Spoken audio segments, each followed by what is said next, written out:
Do you know how much electricity India generates? What is the contribution of renewable energy and non-renewable energy sources? Are we doing good in this area? Well, let me tell you that India has a total installed power capacity of approximately 430 gigawatt now as compared to 173 gigawatt that we had in the year 2010. Well, that's a significant achievement, almost 2.5 times more. Talking about the share of renewable energy, so now we are generating almost around 185 gigawatt or 43% of our total requirement from renewable sources like solar, wind and hydropower plant, which was only 18 gigawatt or 10% in the year 2010. Well, a significant growth, and it is expected that this contribution will go up to 50% by the year 2030. In the year 2010, only 70% electrification was done.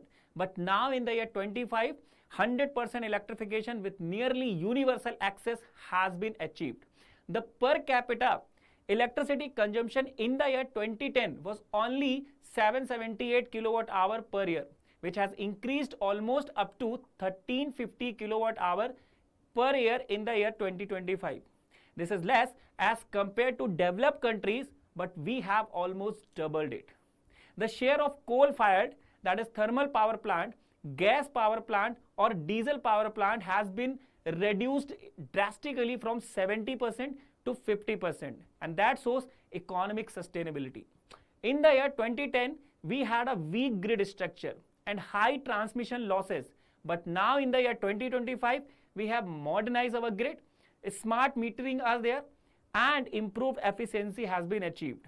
So, India's energy sector has transformed itself significantly between the year 2010 to 2025 with rapid growth in capacity, a strong renewable push and improved energy access and efficiency.